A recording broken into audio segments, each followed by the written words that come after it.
Henry David Thoreau, alone in his cabin by Walden Pond. But he's not in harmony. He's not in a tranquil state or enraptured in transcendental musing.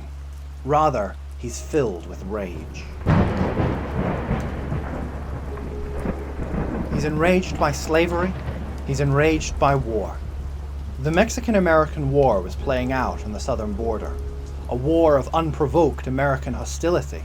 A war that would result in the admission of Texas into the Union. A slave state, no less, that would tip the delicate north-south divide in a pro-slavery direction. But what was to be done? What could be done? He would later pen, "There are thousands who are, in opinion, opposed to slavery and to the war, who yet, in effect, do nothing to put an end to them." To be individually responsible demands more than simply holding our precious opinions, awaiting the next election. For Thoreau, this duty that each of us has to take responsibility rested on a high view of the individual, a view that Thoreau had adopted from his mentor and friend, Ralph Waldo Emerson, whose belief in our human divinity entailed individualism as a logical consequence. On Thursday, the 23rd of July, 1846, Thoreau, needing to collect a shoe from the cobbler, walked from his cabin into the nearby town of Concord. Upon arrival, he was confronted and arrested by Sam Staples, the local town sheriff. He was arrested for allegedly refusing to pay a war tax for the Mexican-American conflict, a crime for which he was placed in the Concord prison. That very day, an anonymous individual, probably Thoreau's aunt, came and paid the tax for him, and Thoreau was released the next day. The trouble is, the tax Thoreau refused to pay was not, in fact, a war tax at all. He was mistaken. He was ill-informed. He'd actually refused to pay a local tax that had nothing to do with the federal government or the Mexican-American War. So, in his impassioned zealotry, he took a misstep. But does his misstep undermine his need, as he felt it, to disobey?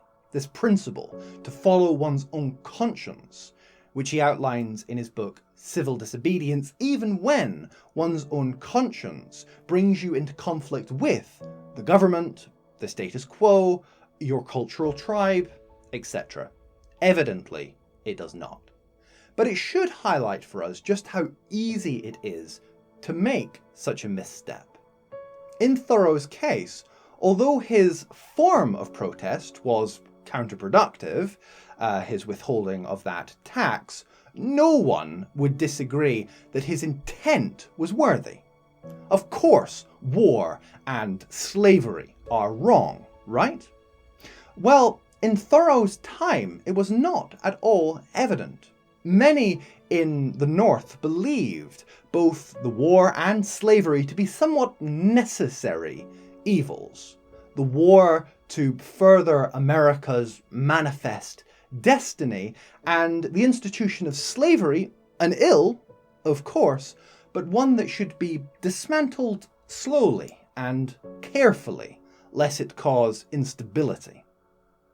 And yet, Thoreau took the risk to trust his own conscience, his own individual sense of things, and to act out of his own belief. The most obvious point is the one that Thoreau makes himself in his book, that we, likewise, should not surrender our conscience to the government, that we should cultivate enough character and forbearance to stand up for what we believe in, even in the face of opposition.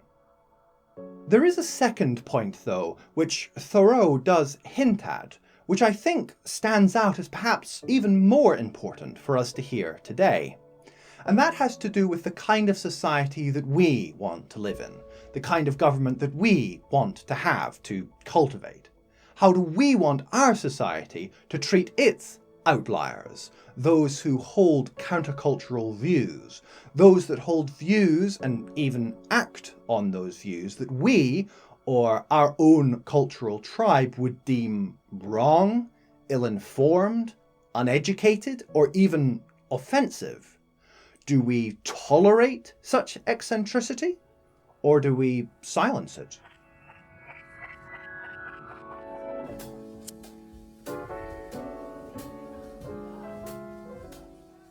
Hey everyone, thanks for watching.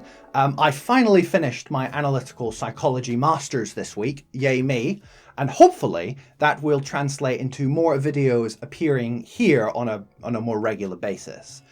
So if you've gotten this far and you haven't done so already, then please do subscribe and click the bell as well so that you don't miss out. Cheers again, and I'll see you in the next one.